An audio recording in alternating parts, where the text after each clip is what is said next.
We are live on Facebook right now. This is the Not Your Average Investor Show. I am your host, Pablo Gonzalez, and normally I have my amazing co-host with me, Greg Cohen, that can't join us today, but we have a really special treat today. It is a historic moment in the Not Your Average Investor Show where we're bringing in our keynote speaker, an expert in leadership. He is a personal friend and mentor of mine. He's an international speaker, author, sales leadership management trainer, entrepreneur with almost 30 years of experience in creating and developing high-performance teams in a variety of industries across countries. He's spoken to almost 150,000 people and serves on various advisory boards here locally, including University of North Florida's Banner Center, Kaiser University, ITT Technical Institute. It is my good friend, Brad Raney. Welcome, Brad. How you doing, man? Paulo, I'm so happy to be here. It's a great opportunity. And obviously, you and I have done some work together, and I always appreciate everything that you're involved with because of the verve that you bring to it, my brother. You bring the energy, and that's what I'm kind of known for. So we feed off each other. I'm looking forward to this today. It should be a lot of fun. I love it, man. I love it. So a little bit of housekeeping that we normally do for the newbies. Yeah, first of all, I want to call out people here that are putting where they're from. Vicky from Parker, Colorado. Welcome. Love Colorado. We got a couple of other people from Colorado in our group. Jamae from San Mateo, California. What a beautiful place. I love that Bay Area, Silicon Valley area. Really, really cool. And Charlotte, welcome as well. Normal housekeeping that we normally talk about. There are two ways to interact with us, and we want you to, right? Because Brad's going to give this presentation that's going to give you better communication skills. And at the end, we're going to have a Q&A with him. So it'll last a little while where he's making the presentation, but I want you to put in your questions into the Q&A box. So if you see below your screen, there's a Q&A box. You pop that open. If you have any questions, I'm tracking those throughout. If you want to chat and interact with me, Brad, and the rest of your fellow attendees today, go to the chat function. Click that blue box that hits down and take it from all panelists to all panelists and attendees. And that way everybody can talk to each other. So apart from that, if this is your first time here, normally we're talking a little bit more intensive real estate, but this is the Not Your Average Investor Show. So we don't go about it the average way. We also like to teach life skills. That being said, the real estate expert really is Greg Cohen. So he's not here today. And if you really want a breakdown on rental income property investing, go to jwbwebclass.com and you'll see Greg give his presentation of how to go about investing in rental income properties, what markets are the best ones, how to find the properties, what JWB does that's different than everybody else. It's a really great crash course in it.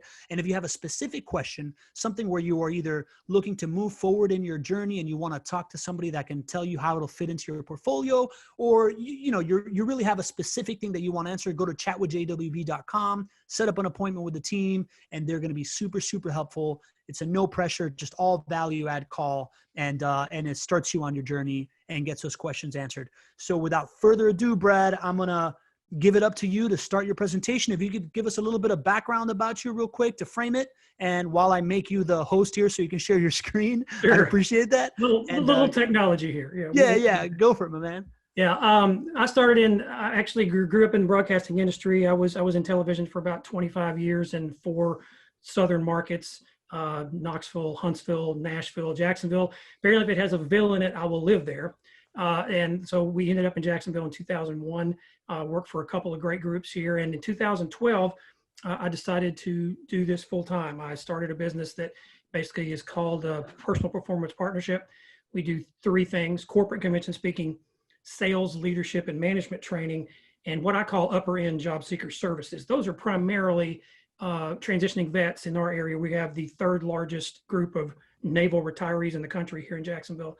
And a lot of those folks have come out, and we've worked through several different group programs to help them find what they need to do next. And it's been great. I also work with people that are my age who woke up one day and went, geez, I hate what I do. I want to do something else. A little bit of background in terms of how it relates to this. My wife's a realtor. She's been doing it about 6 years.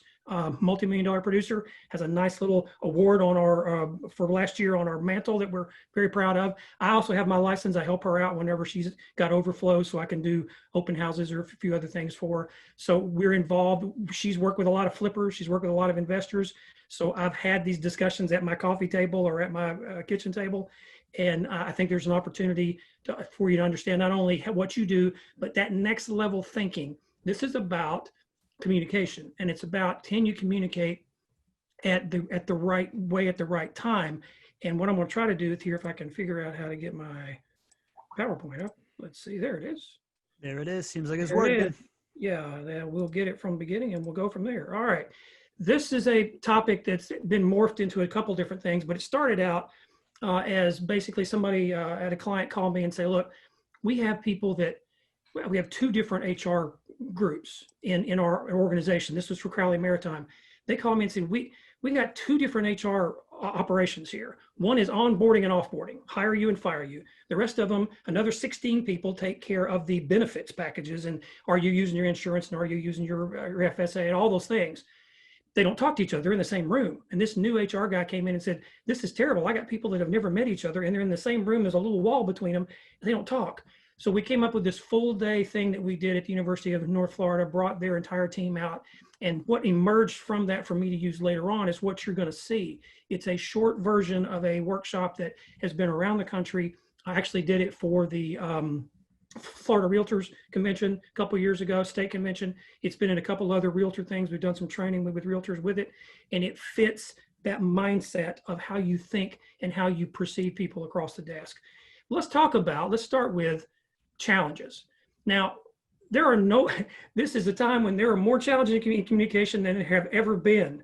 If you think about that chart that probably everybody has seen, 80% of sales are made on the 5th to 12th contact, okay? That's if you can see people and be across the desk.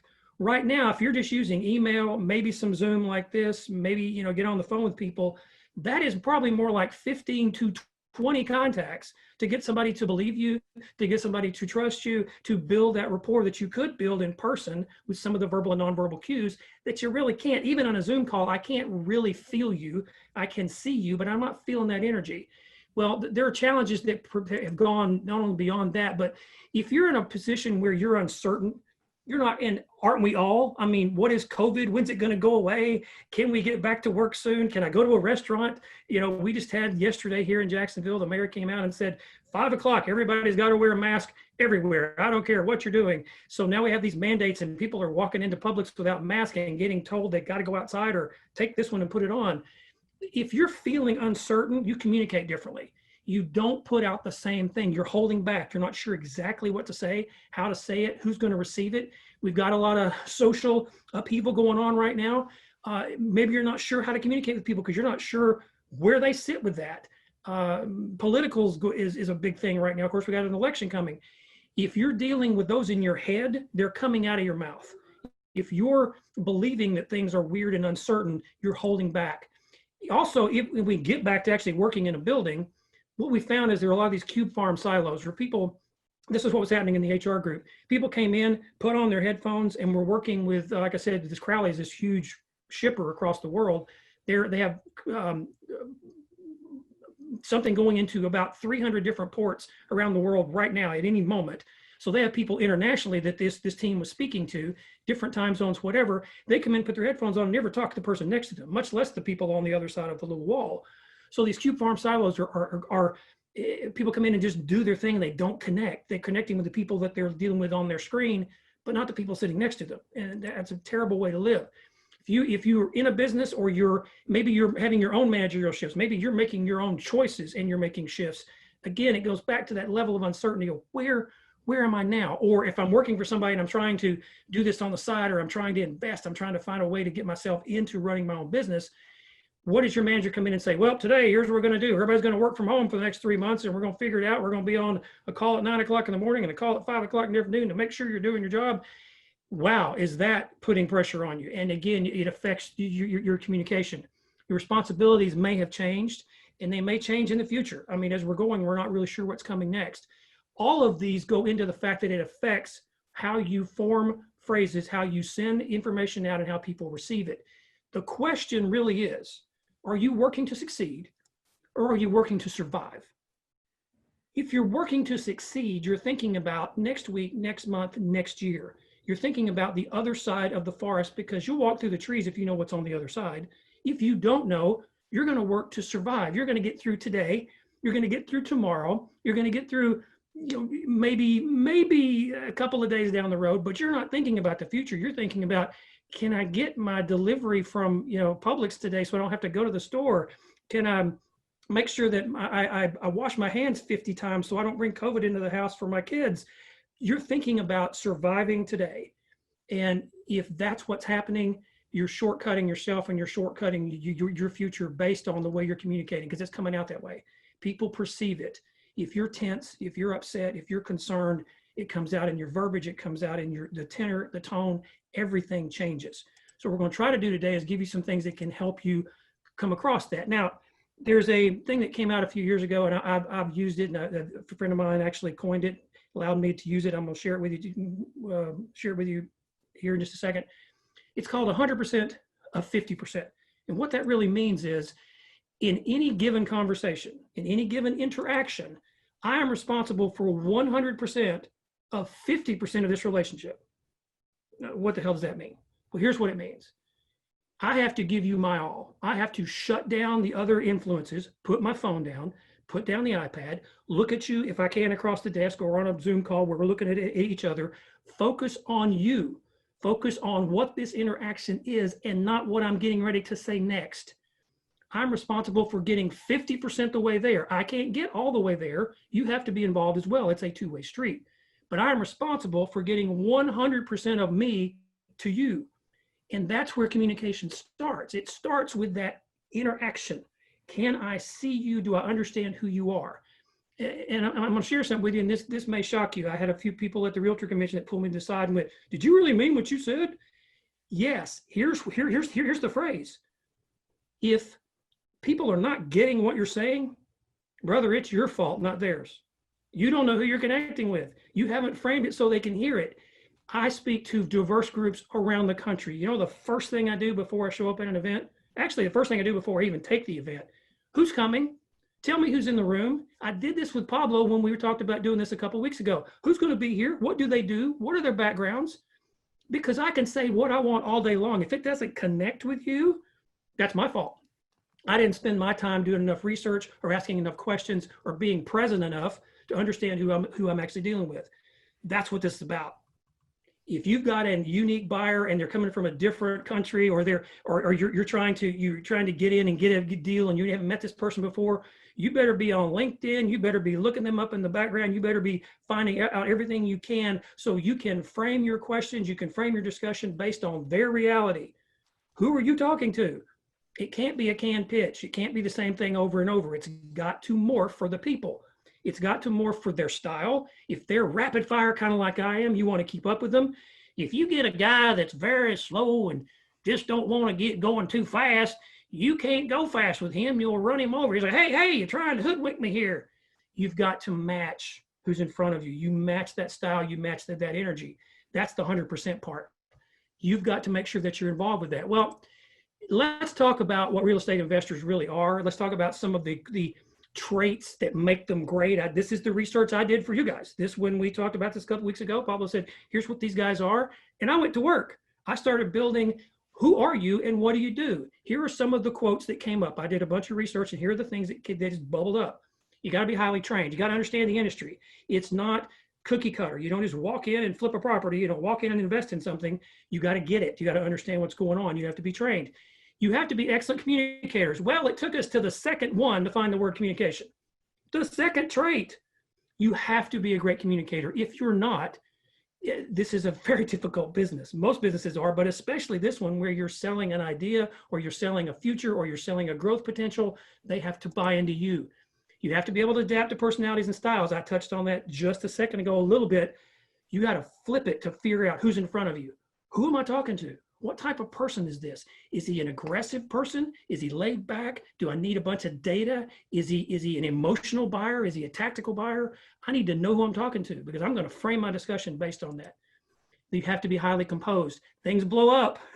There are multiple negotiations. My wife is going through one right now. She sold a $650,000 house recently, and they went for the inspection yesterday. Well, now we're on to the second version of negotiation, which is, what are you going to get when these repairs have to be done? And then we'll get to the third one on whatever else they want to sell in the house or not sell with the house. Multiple negotiations. You got to keep your cool.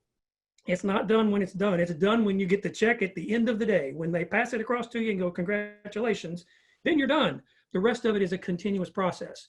Compassionate and caring comes into this because people have to believe you. If you're not sincere, if they can't trust what's coming out of your mouth, you are DEAD dead. They don't have to work with you. They don't have to make that choice. I don't care how great the opportunity is. They don't trust you. They're not going to do it. Creative problem solving. Pablo and I run into this all the time. Fix it right now. How do you fix it on the fly? How do I find something that's going to work better? How can I do it better next time? Flipping it over, taking it apart and looking at it. Real estate investors have to be those as well. Here's some more. They have to be able to multitask a bunch of activities. Well, I don't doubt that. Time management, yes, it's critical because you only have a certain amount of hours in the day. And what I call golden selling hours, there's really only a few 3 to 4 hours a day where most deals are actually done. Each industry is a little different. I couldn't really break it out for this one because it's a little odd. But normally I have something on the screen that says you got about 4.5 hours a day, and here's where they sit of where you can really get things done. So you better be good with those really good selling hours. You got to be customer service oriented. Eloquent speaking and writing came up again. There it is. Can you communicate in writing as well as speech? Right now, you better be able to write a good email. You better be able to follow up that text with something that's coherent because we're communicating in a totally different way. It's very, not as much written, open the letter. Some of those are there, but you better be able to form a great email and response. You better be able to look at that text, read between the lines and figure out what they're really asking. Good analyzation skills. You've got to be able to take a look at something and understand what's coming your way and be able to deal with it. Making good decisions, obviously, and there's the integrity word. I teach a thing called, there's 7 habitual characteristics that start with the letters A, E, I over U. One of the I's is integrity. People have to trust you. We're going to get down in a few minutes to some stuff that's really critical, but it starts with this. Can they trust you? Can they believe you? You give them an answer on Monday. Is it the same as it is on Friday? Can they trust that what you say they can take to the bank, literally in this case? Can they respond and get a good response from you in terms of that dialogue that they can trust going forward? Finally, there's another version of this. You got to be highly organized. These are some of the actual skill sets. Highly organized, diligent work ethic, networking skills. Well, yes. Well, you've got a networking guru sitting in front of you, by the way, a savant. Pablo is fantastic. If you're not good at networking, look him up, have a conversation with him on the side, let him show you what he does. That is his bailiwick. I've been doing this 30 years. I've been speaking around the country for the last 8. It's the best one I've ever seen. He knows what the freak he's doing, and he knows how to connect you with that. So if you're not good at that, let him help you with that, please. Team building acumen. If you're trying to build a team, most people who want to get to a level where they want to branch out and have other, be the people working under them, or maybe it's just a percentage cut, or maybe it's just as you get a deal. If you want to build a team, you better understand what it takes to form one early. And being in any kind of investment community, it's nice to have a team around you. Monitor that team activities, and then of course you're going to do events. There's something's going to happen. You're going to coordinate people when we can see each other again. When they actually open a building where you can have more than 5 people without a mask on, we're going to be able to have events again. And can you coordinate those? Can you execute them? So let's talk about, what do you want out of your work in your life? I use this for job seekers all the time, but I want you to think about it in the course of your day and see where this actually lands. There's 3 ways to make money, 3 ways you can literally get paid. Jobs are fine. It's where you exchange time for money or energy and effort for income. They're fine. There's nothing wrong with a job. Everybody's got a job. My son's got a job right now. He's in college, but he's delivering pizzas. He's an essential worker, and he's been delivering pizzas, making a significant amount of money doing it because people are really tipping right now because they don't want to come out of their house. Well, that's fine. Nothing wrong with jobs. The next level is a career. You've been trained for it. Okay. It's something that, you went to school for, you've got a degree in. 3rd generation haberdashers. I've been in our family. We've been in insurance for, since my great grandfather, something that you feel like you're on a glide path to somewhere. Careers are great. Well, there's one above this one.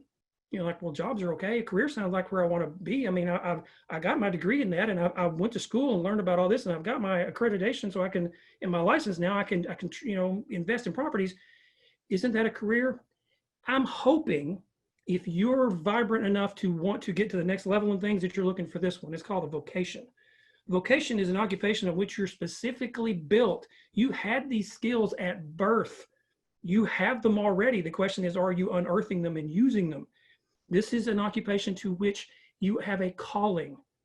If this is what you want to do, if you're looking at real estate investing as an opportunity to an ends to a means, it might be a job or a career for you. It may be what you love. My wife has been a real estate agent her entire life. She just figured it out 5 years ago. You know what we did after we got married 30 years ago, by the way, back in the dark ages. When we got married in 1990, one of the things we would do, we were looking for houses because we were in a little rental house. But one of the things we would do is we would go, and for the open houses on the weekends, that was our entertainment. And it wasn't just walking through the houses. It was, I would take this wall out. I would add this here. She was decorating. She was redesigning all those shows you see now where they go in and flip the walls around. My wife's been doing that in her head or sometimes on paper in the car for as long as I've known her. She finally figured out 5 or 6 years ago that she can make a career out of this and do it. It's a vocation she's always had. Sometimes you don't know if it's in there or not. I didn't figure out what I'm doing and doing this. I told you I started this in 2012. I wasn't young. I was close to 50 when I figured out that this is what I do, that I inspire people with some things. I challenge them with other things. I help them think about stuff in a different way. I turn stuff on its head so they think of it another way to attack it and creatively solve it. And I give them tools to help that happen. Well, I was a sales manager at a TV station. Okay, that wasn't a skill set part of this.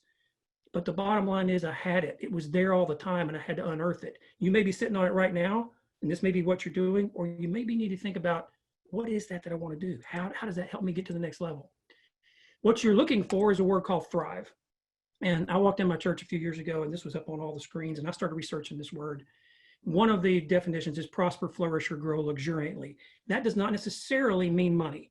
It could be you just want to love what you do. Maybe you want to work part-time and make sure you're with your kids. Maybe you do have a dollar goal in mind. You want to make X dollars by X years so you can retire. Great. Whatever it is, I want you to have it. And the way you get it is an acronym that goes with the word thrive. Be thankful for what you've learned. I want you to understand that anything you've gone through recently, any challenges you've had are important. They're shaping you. Take it in. If you had a bad year or tough year or good year, take all of that in because it's part of what you've learned. Be thankful for that. Hope, by the way, is not a strategy. Hope is fun. Hope is great. It's a mindset. It's not an activity. Hope is a car that sits in your driveway. You must go out and get into hope and drive it with the R. It's revamp your plan of attack. If what you're doing right now is working, congratulations. Don't change it. Keep pushing. Let it evolve as it goes, but don't mess with it. If your plan is not working, have the guts to spin, pivot, and revamp it. If what you're starting out right now doing with this is you're not finding the success, ask more questions, get some advice, find people that are doing it well and model it. Here's the one that goes with the vocation. Ignite your passion. If you're passionate about this, I can tell you when my wife gets on the phone or she's standing in front of a particular client, it oozes out of her. Her passion is incredible for helping people. She loves working the buyer side. She loves helping people find their forever home or their dream home or an investment property. It drives her, and that comes out. If it's just a job for you, you might be good at it and your technical skills might be okay, but your passion is going to drive it. Visualize the next year ahead. Now, we're talking about if you've got that communication wall going and you're concerned about what's happening next week, this one's tough, but I want you to think about June 2021. What are you doing? Are you happy? Are you working a job, a career, or a vocation? And is it where you wanted to be 12 months ago? Have you reached any goal that you set? You have to visualize it. You have to see the mountain to climb it. You have to visualize you can get to the top of Kilimanjaro. If you can't, you won't. I don't care how good your gear is. You have to visualize it. And you have to expect to succeed. If you expect to fail, you'll be 100% right 100% of the time. You and Nostradamus are predicting the future. Expect to succeed, though. You'll be 70, 80, 90% right. You're putting positive people around you. You're asking great questions. You're getting positive energy back.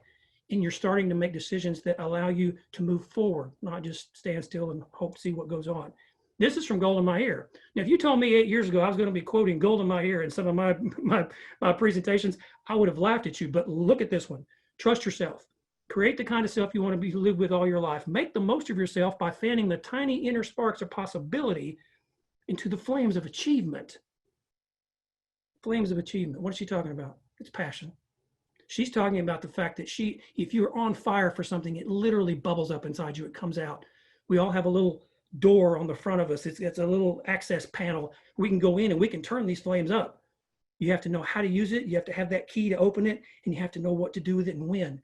If you're living in a world of passion, it's a totally different experience than if you're living in a world where you're getting by and you're just working to survive. And your communication level will change. Now let's get into some of the specifics about, we did all this for a reason. The reason we went through and talked about all these things that make you who you are, because that's how you communicate.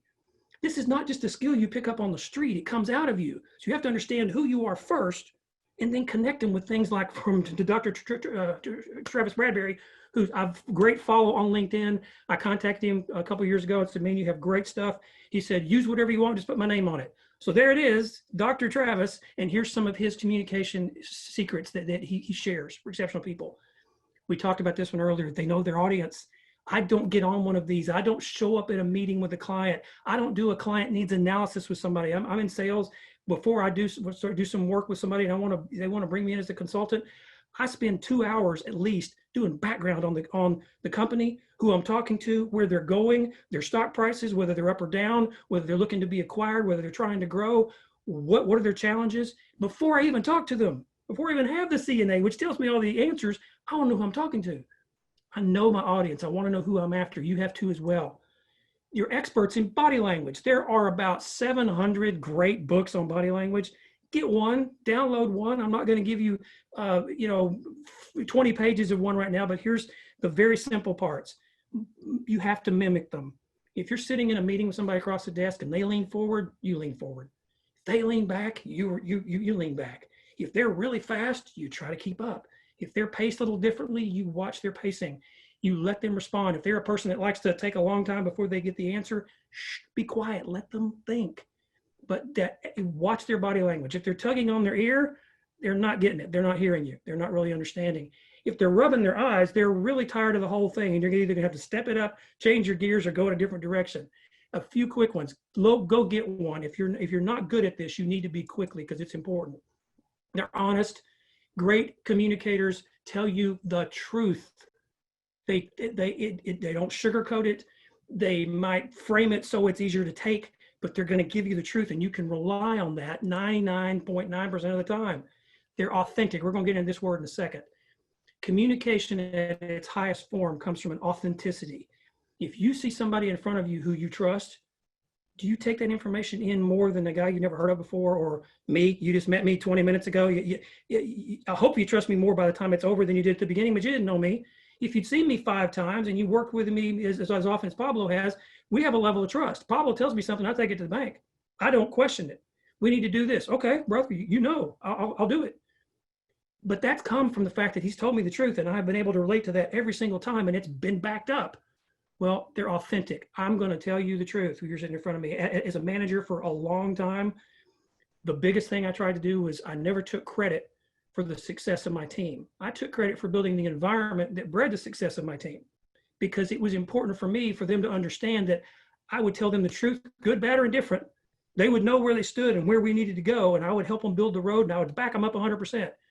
But that was together, and they had to understand that it wasn't, I'm going to use them to grow my career. We're going to grow together. You have to be authentic. It's got to come out. You speak with authority. Can you go in and dominate a room? And I don't mean yell and scream or do a hat dance. Can you, with your body language, with your choice of words, and with your timing, speak with authority? Sometimes speaking with authority means speaking very softly. Sometimes you just listen. Sometimes you just watch. But authority means I understand the room and I know when to jump in and take over. There's some more. They speak to groups as individuals. This is one where this is, pretty similar backgrounds for most of you, or at least the goals that you're after. I've been in rooms where it's really, really different. And I have to try to make sure I understand the different groups of people that are in the room and bring out points in what I'm doing that relate to each of them. So that at some point during the conversation, they're like, oh, he knows what I do. Well, that's because I spent time learning them, first of all, on the other side. But now I try to speak to, even though there's 50 people in the room, there may be 4 different groups of different types of people. I have to make sure they feel like that they're getting individual attention. Great communication starts with listening. You have ears and you use them. Your mama probably told you when you were growing up, or mine did, you have 2 ears and 1 mouth. You should be listening twice as much as you talk. That is correct. It's not an old wives' tale, maybe the oldest wives' tale. It's correct. Listen, let people finish. I know you're probably a type A driven type person who wants to get out and tell people what you know and solve that issue and give them a great deal and give them a reason to be involved. Listen first. It's okay to use phrases, by the way, like, I'm sorry, I missed that one, but I'll fix it. I was wrong in what I told you. I looked it up after we got off the call, found better information. I want to make sure I get you up to date. That didn't happen because I forgot to call him. That's my fault.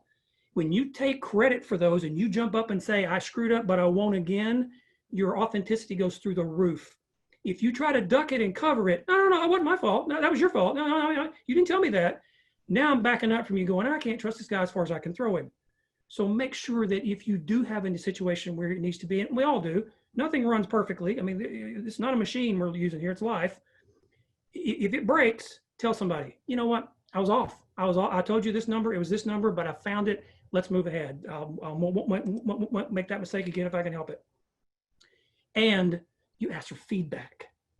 Sometimes you don't want the feedback. Sometimes you don't want to hear what somebody said and say, yeah, well, I like what you said, but I just don't think I can afford it, or I just don't think this is the right place to be, or whatever. But you got to have that feedback because you got to know what to do with it next.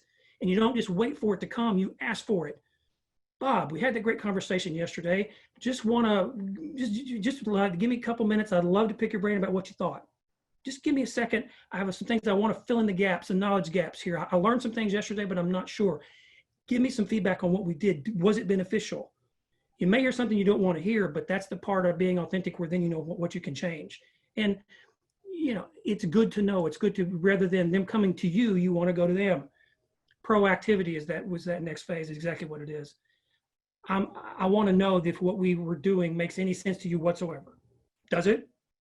If it does, let me move ahead. If it doesn't, let me fix it and let me reframe it and let me find something else that's going to work for you.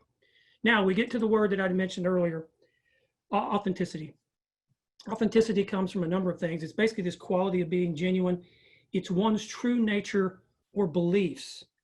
If your true nature is to try to cut corners and get deals done as quickly as possible and make the most money regardless of who gets hurt, people are going to figure that out pretty quickly. I would invite you to change that tactic. If you're a person who's looking for the long range play, you want to involve as many people as possible, you want to build a network, you want people to trust you, you want referrals. Referrals are the highest form of sales, by the way. They don't reside in that 5 to 12 touches to get a close. They reside in the one phone call referral. Oh, Brad sent you? Yeah, sure. Let's talk. It's a tacit endorsement of who you are. You're not going to get referrals if you're not authentic. You're not going to get the second client if you're not authentic. Make sure you're listening to who you're talking to and put yourself in their shoes. What are their needs? Not yours. You want to get paid. I got it. You want to build a business. Wonderful. What do they need? If they don't need what you have, you're not getting paid and you're not building a business. And that goes back to who are you talking to and can I communicate with them? Because inside integrity, and then we talk about this word, authenticity bases itself in integrity. Inside integrity, there's a white space, and it lives where your beliefs, your words, and your actions come together. 2 out of 3 of these don't work. You can't tell me something, espouse the right stuff, and I watch your actions do something else. I go, well, Tuesday he told me this. Thursday morning, it was a completely different answer. Or he said he was going to be here at 4. It's 4:30 and I can't find him and he won't answer his phone. That's terrible. I'm forming an opinion. In sales, I call it the sales legacy. And it comes down to a very simple way of thinking about it. If a phone rings and they pick up their phone and it's you, there are 3 responses they're going to have to the legacy you built. Pablo, can't wait to talk to Pablo. What a great guy. Always have a great time. Great, let's talk to Pablo. Pablo, the hell does Pablo want? The last time we talked, it was awful. I don't know what he was talking about. Delete. Or Pablo who? You form those. 2 out of 3 of those are bad, but the good news is you control them. And you start with this. Every interaction you have with somebody must be at the highest level of integrity and authenticity. Day 1, moment 1, text 1, all of it. It forms an opinion. They are deciding whether they want to do business with you based on what you've given them to work with. Jeffrey Gitomer says it this way. Listen with the intent to understand before you listen with the intent to respond. I know you have a bunch of canned responses. You've got some stuff in each pocket. You want to open up that. I got a solution for that. I got something. You don't want that one. I've got another one. Listen with the intent to see, what are they saying? Sometimes the words they're not saying are as important as the words they are. Can you read between the lines? Was this conversation positive? Did you get a good vibe? Was it very flat and just kind of business-like? Did he not give you much information to work with? That means he doesn't trust you yet. You got work to do before you can start moving down that path. But if you're not listening to what they're saying and you're not trying to get a grasp of that, boy, is it tough to communicate. That 100% of, 100% of the 50%, you're not anywhere near it. You're about 2%. You can't get there. It's down to the point where you must be able to interpret the people around you, listen deeply. And here are the 5 things I can give you that you can walk out of here right now. This is from another friend of mine by the name of Bridget Webb. 5 ways you can improve your listening skills. Now I have my own, but hers are so good. I could twist them around and tell you they're mine. Hers are better, flat out. She does it better. Here are the things you can do right now to improve your listening skills. Practice silence. This one is hard for type A's. It's difficult for leaders. It's difficult for people who want to get things done today. You have to be quiet. You have to listen. Reread that text they sent. What does it really say? What did they not say? Is it short and choppy, or are you're feeling an effusive kind of fun tone? Before you respond, be quiet. Let them finish. I count to 3 in my head before I respond to somebody sometimes. If they're going on, they've got a lot to say, I'll let them go, and then I'll let them finish, and I'll go 1, 2, 3. Pablo, that was great information. There's so much there. You really shared a lot. Let me ask you a few questions. There's a gap. It's okay to have a gap in time. I know we're all used to watching sports and they're talking the whole time. Sometimes it's the golf putt that nobody says anything about that has the most intensity. Practice silence. Finding patience. There's a bunch of great skills that are out there. Being a salesperson and being patient is hard. We want things to happen today. And I'll tell you, I struggle this, of all the ones I work with, this is the one that drives me the craziest, because I am a get it done right now kind of guy. Patience is important. Sometimes deals take longer. Sometimes people aren't ready. They may not have bought in early. They may not trust you, or they may not trust the deal. It's okay. Ask the questions. Where are you in your thinking? Tell me, if this is a scale of 1 to 10, tell me where you're leaning. I'm 5. Okay, you got work to do. I'm a 6 or 7. Okay, well, tell me what's holding you back. Well, what can I do to make it easier for you? What information can I provide for you? What dialogue can we have to solve those issues? If it's a 1 or a 2, you got to back up and work on you. They haven't bought you yet. The first thing people buy in any exchange is you. Period. If you can't sell yourself and you can't position yourself, you need to be able to learn how to do that quickly, because the rest of these deals are going to be difficult. But patience is what it's about. Take your time, make sure the dialogue is continuing, but don't force it. Don't tell them you got to have a deadline at 5 o'clock unless that's a real deadline. Make sure that you're using the time you have. Looking between the lines is a learned skill. Some people are better at this than others, but you can learn how to do it. What did they say in that email? Was it literally just information, or were they testing to see what my response was going to be? They want to see if I jump on something, or I start trying to oversell them, or I just counsel them. I told them, hey, I'm just here to help you. And all of a sudden I'm throwing numbers at them, trying to get them to buy a property or invest in something. Look and see what they're saying. Listen to what the conversation is like and try to figure out what that tone is. That tone's important. And that's between the lines. They're not going to say, I'm in a bad mood today, so I'm going to just be very snippy. You have to figure that out. And if you can figure it out, you can change your attack, and hopefully it'll be a nice conversation. But look between the lines is important. Give your alls back to the 100% of the 50%. I stop what I'm doing. When I have an appointment on my calendar, there's nothing else in the world that's going on. Unless my house decides to blow up, or some meteor falls, 20 feet from me, I am locked into this conversation. I've done my research on this person. I feel comfortable about the dialogue we're going to have. I'm going to ask more questions than I talk. I'm going to put questions and listen. And then I'm going to use my intellect to turn that around and have a good conversation about what I've heard.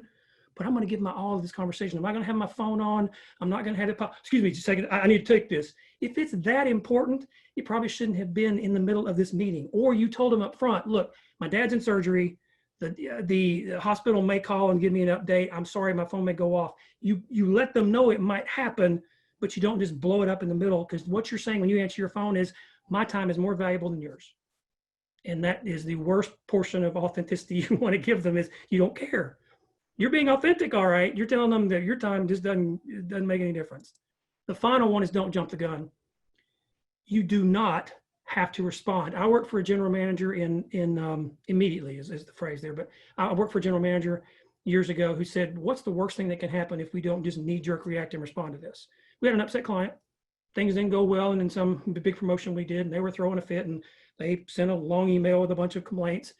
And we're all like, what do we do? Let's scramble. Let's go into DEFCON 5 mode. And he's like, hang on a second. What's the worst thing we can do if we just wait till the morning to respond to this? He's going to calm down. We're going to calm down. We're going to give him a better response.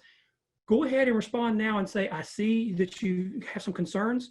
I have a team meeting about that this afternoon, and in the morning, we'll be happy to get back with you. That's it.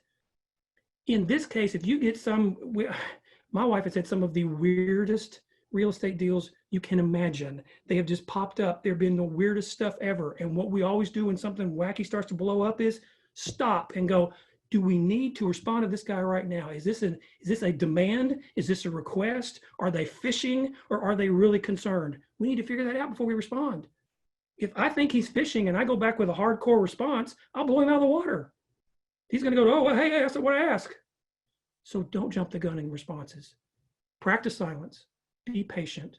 Try to read between the lines. And if you're not good at it, there's some skills out there that can help you do it.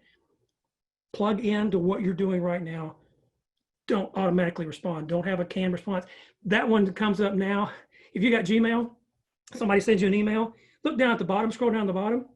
It's got 3 planned responses for you to the email. It reads your email and says, oh, you can just click this button and respond. Thanks for the information. That looks awesome. No, I don't want to do that. And I think I can come up with my own. I don't need Gmail to prompt me with 3 canned responses. Neither do you, especially during a conversation. It can't be the same thing you told the guy, in the previous meeting. It can't be what your standard response is to, this is too expensive, because you don't know if that's really an excuse or a problem, or if it's just some kind of roadblock. Make sure you're looking through all of those. The goal of all of this, and what I hope that you will do, when we talked about earlier, if it's a vocation, we talked about the fact you want to be authentic. The goal is to live somewhere where your profession, your passion, your mission, and your vocation all intersect. It's your dream job. It's where you get up in the morning and you don't work. You love what you do. I hope you've taken the last 30 minutes. I like what I do. When I'm doing this, I told Pablo before we started, this is the happiest time of my week, is when I'm talking to other people. I'm helping share some stuff that I've come across. That's where I am. I'm in the middle. I'm in that star right in the middle when I'm doing that. If the world needs it and you're good at it, somebody's going to pay you for it, and you love what you do, goodness gracious, is that a great way to live? Now, some of you will say, wow, there's lots of challenges or lots of things out there. Let me tell you about my life since April quickly. If you'll indulge me, this may help you. My mother was diagnosed with Alzheimer's about 2 years ago, 2018. She went into memory care last fall. They'd given her not a whole long time, and we diagnosed it about a year. I had to get involved to get her house sold because she couldn't live in the house anymore. We sold her house on April the 7th. She passed on April the 10th, Good Friday. Not a bad day to go, but still Good Friday. And we went through all that. We couldn't do a normal burial because of COVID. We had 10 people from the family there on the 18th, the following weekend. Weirdest deal ever. It was shocking. I'm still trying to do a celebration of life for whenever the church can open up and bring people in. Terrible, terrible time. And I thought that was bad enough. And I got back home. My mother lives in Knoxville, Tennessee, or lived in Knoxville, Tennessee, 570 miles from my home in Jacksonville. When I got home in Jacksonville, I had some tests that had been done previously because I wasn't feeling well. I thought I had some kind of upper respiratory thing. I had colon cancer 5 years ago that basically we got rid of. Found out when I came back that it had gone to my liver and I had spots on my lungs. Cool. I just buried mom and sold her house, and now I got to go into chemotherapy. I'm on I've had cycle 3 at this point. Do I look like a guy that is going under cancer treatment that you would normally see? They're usually, very meek and kind of tired and look like they're skinny and I'm in the room when I go in for my drip, that's some of the people I see. But bottom line is, if I'm up today, God got me up this morning, this is the best day I have. And I'm going to live it to the fullest. And if you're not doing that, change your thinking. This is what you're after. I want you to love what you do. And I want you to love the fact that you have an opportunity to do it. There's going to be problems. You're going to have challenges, but overcome them. And you overcome them with the things we talked about. It starts with great communication. This is something my dad gave me before he died. He died of a heart attack in 1988. But things he gave me to do every single day. 3 things you can do for yourself. These are personal things. Do something for yourself. It's okay to take care of you. You're important.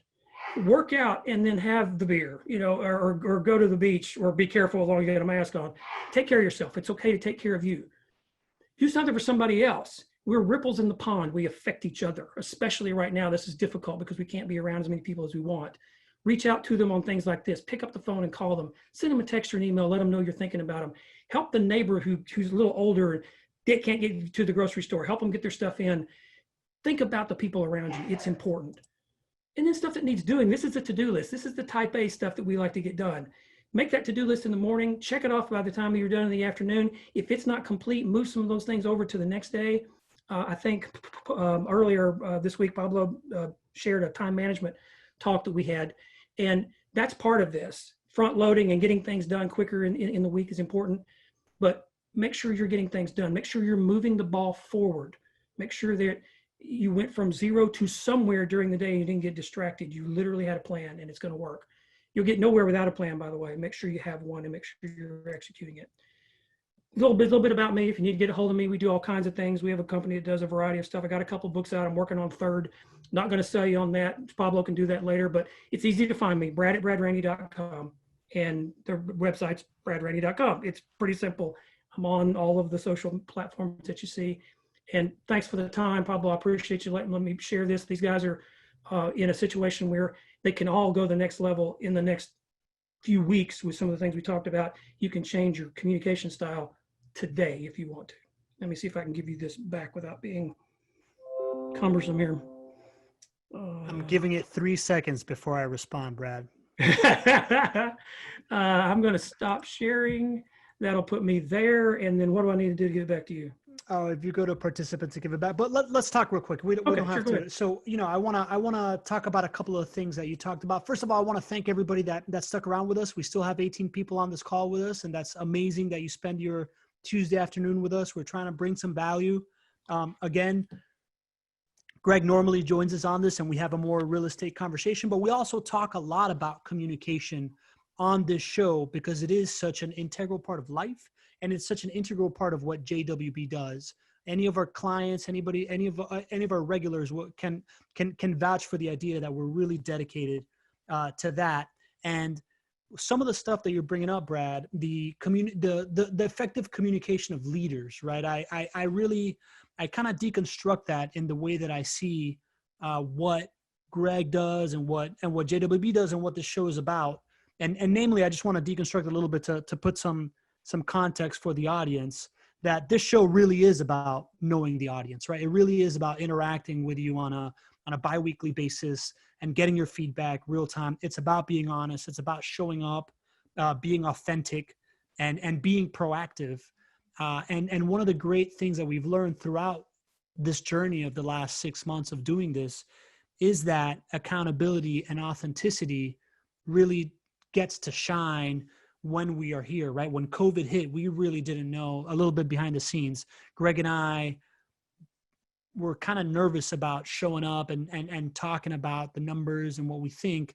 And we made the conscious decision to just be honest, right? Like just to show up and share what's going on and not sugarcoat things, because we firmly believe that, like you said, Brad, this authenticity carries through, and being vulnerable and just showing up on a regular basis is a value add to the audience, and providing that stage for people was something that was important, man. So a lot of it really struck home. But I wanted to ask you, and by the way, I want to encourage anybody that has questions to pop them in the Q&A if you want to ask Brad about anything specifically.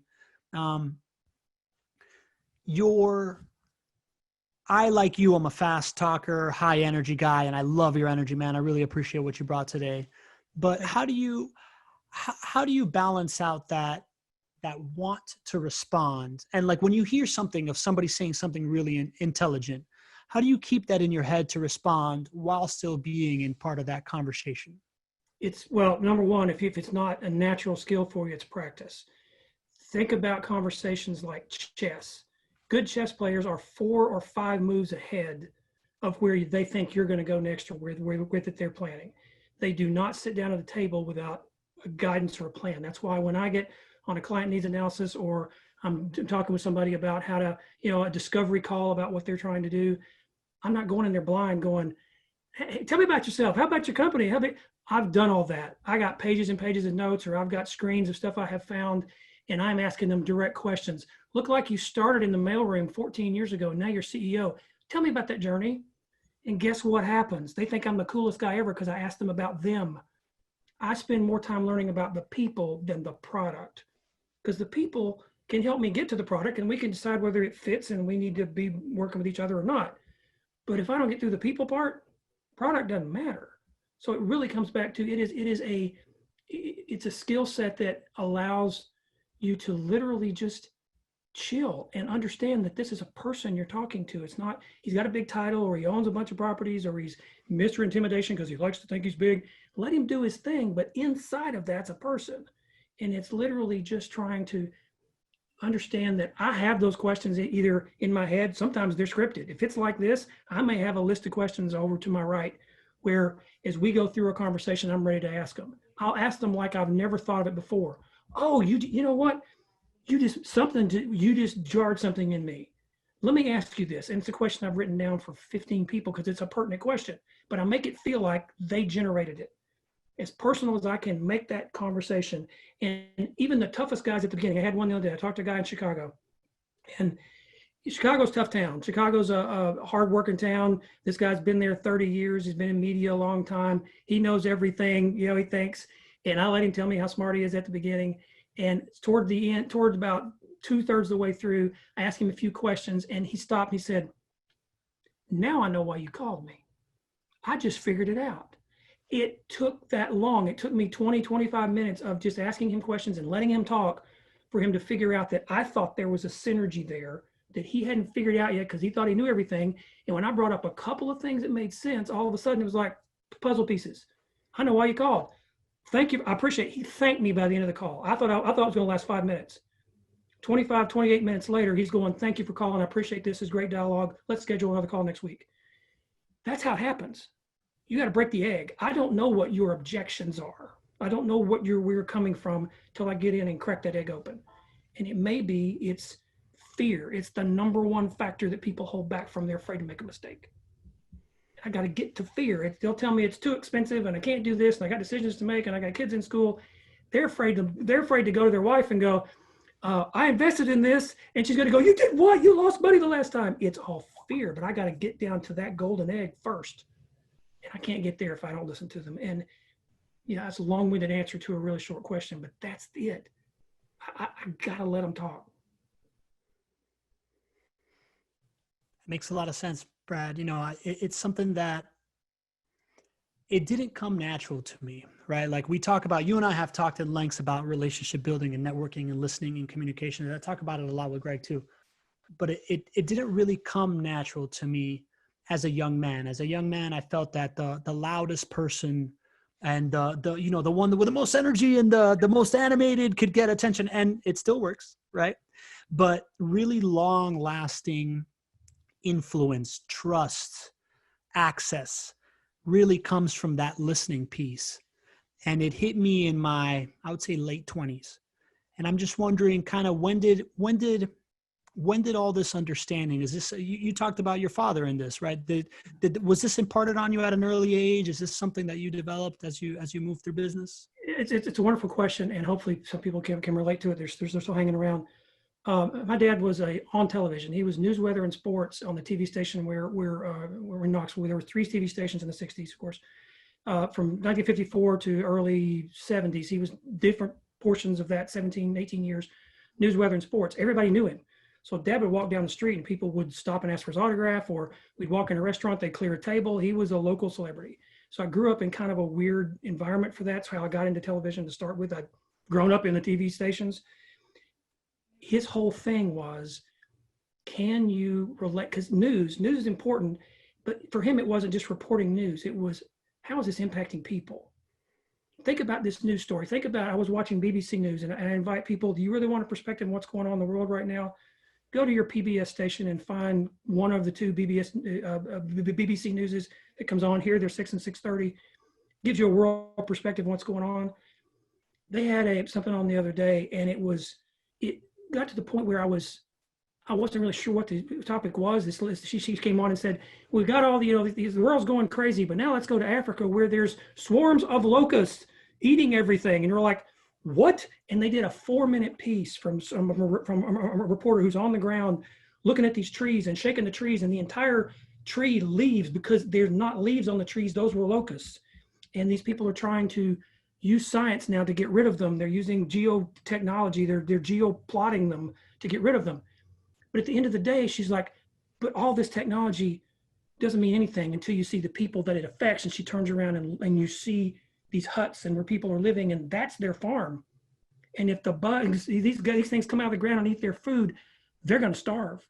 And she said there's already 80,000 people that have come to centers to get food, and these locusts have only been out 2 weeks. That's what he did for me. It was, how does it, not just a story, how does it impact? Who does it impact? So it became this, we call it emotional intelligence now. It was just caring about people around you. It was that empathy. So I've always had that. My mother was a school teacher. She ran a preschool for 50 years.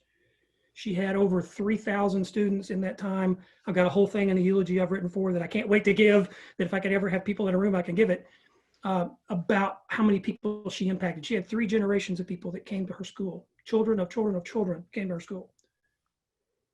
That's because of the empathy she had for them. She cared about every single child like it was her own. She would have done it for free if she could have. That's what I grew up with. So I've always had it. You can learn it. It's about, I have a natural, passionate curiosity for people. I want to know, especially in business, I want to know how it works, why you did it, what the decision was.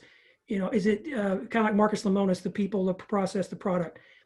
I want the people. I work on the people part first. And that's important.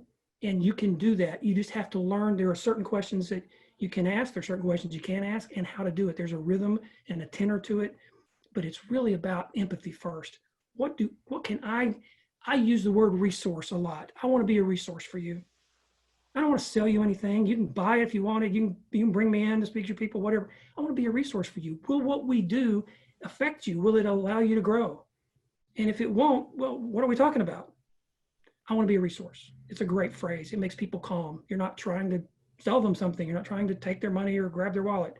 I want to be a solution giver for you. I'm an idea guy. Something that allows you to put that on the side, and what you do with the networking and using the video you do with the networking, it's all about the connection. You set yourself up, you set the people up that you're with to add value to the people that are in front of them. That's the goal. That's the golden key. It's why I love what you do. It's value. If I don't add value to you, we're just having a little dance, and we're going to see if we're going to exchange some money later. If I add value, I'll be a trusted resource for you. You'll refer me to people. You'll call me every time you need something. You'll ask my advice. I have people from 8 years ago, first things I started doing, that still will call me or email me and say, Brad, I got a question. I was looking in your book and it said this. What does that mean? I forgot. And they'll come up out of nowhere. And it's not because I'm so brilliant. I'm not. I just created value for them. And they felt like they could trust me if they ask a question. That's it. It's really all it comes down to. That's excellent, man. I really appreciate that response, and hearing about the perspective from your dad and your mom. What a gift to have been brought up in that household and get that perspective. I think it's wonderful. And I want to bring up somebody. We finally have a question in the Q&A, Yay! which is a really good question. And I don't know if it's the right name that populated on your Zoom, but it says Ours Mange. But it says, no questions, but a thank you for the great presentation. It shows why I enjoy doing business with JWB. So Brad, I really want to thank you for this presentation, man. I learned a lot of it. Roldan's putting wood on an outstanding show. Thank you. And I think people know this that watch the show regularly, but I'm an outsider to JWB, right? I'm a service provider for JWB who helps them with their content marketing, but I've gotten very, very close to Greg and many people on the team. And I agree with the sentiment of like the enjoying doing business with JWB, because it really does subscribe to the tenets and the beliefs of what you're saying, right? It really is a people focused thing that is enabling people by allowing them to invest in real estate without all the time and effort that you need to do, and allow them to reach their goals and find that place that you describe of the vocation and the passion within their hearts. And I want to encourage anybody that's enjoyed the show. If you want to know more about real estate investing, go to jwbwebclass.com. That's where you'll really learn the basics of it. If you want to talk about what properties we have on hand, what properties they have on hand, how to build a portfolio, how to reach your retirement goals, go to chatwithjwb.com. I also want to invite people to join us in our Facebook group, where we have over 1,400 real estate investors. Brad's in that group as well. That where Greg goes live in every morning, and it's our little community. So there you go to jwbfacebookgroup.com. And again, thank everybody that spent an hour with us on a Tuesday afternoon. That doesn't come lightly. I really appreciate it. I know Brad appreciates the stage. And Brad, I just want to acknowledge you, man. Since the moment that I met you and I saw you present for the first time, I think my words were, oh, I want to be like Brad when I grew up, is kind of how I introduced myself to you. And higher than that, my brother. Come on. You got to have bigger goals than that. We'll see. Well, we'll see if I grow up, first of all. But I just want to acknowledge you, man. Your energy is amazing. The value that you provide to your audience when you speak is always great. Your books are wonderful, man. I received Reach Your Peak in the mail earlier this week. I'm the slowest reader ever, but I've thumbed through it. I love the plan on how it takes you through a journey to get to your goal. And it seems very, very practical. So I want to encourage anybody to check that out. Reach Your Peak at your website. We'll link everything. We'll give you some good media assets about it. But more than anything, man, thanks for spending this hour with us. Really, really appreciate you. And I wish you good health, man. I know that you're getting some good results, man. And I hope that you come all the way back real quick, my friend. I am. And it's been great so far. And like I said, I almost looking forward to the next cycle, because we've had such great results through the first three. Hopefully we get through September, October. We'll kick the crap out of this thing and move on. My daughter's getting married next year. I got to get to that. I want to live longer than my dad lived. That's January 2022. So I've got targets out there that I'm trying to hit. And first thing I got to do is get healthy, and we're working on that. But thank you for the opportunity, guys. I appreciate your time. Appreciate the nice responses, and make it the best day you can every single day. You wake up, win, time to go. Let's go get it. Use people like this, use resources, and try to live the fullest life you possibly can every single day. It'll make a difference. You'll feel better. Great. Thank you, Brad. And I guess while you figure out this, while you figure out the technology, if anybody has any lingering questions, Lanisha, I see that you have a question here. I'm going to chat with you right now in the chat room. Any lingering questions that you have, if you want to put it in the Q&A while we're kind of logging off here. Again, thank you, everybody. And thank you, Brad. We'll figure out the technology. You might see some weird faces while we're figuring out how to log off here, because I made him the host. But Brad, if you go to participants, yes, and you go to panelists, you hover over my name, you click down on more. Yep. And then that should allow you to make me the host again. There you go. Cool. I have full control again. Oh my, the power. Well, I'll let you move on, man. I'll hit you up in a text now, but I'm going to chat with Lanisha, who has a question real here in the chat room, man. Thank you so much for everything. All right. And everybody have a wonderful day. Make the best out of your week.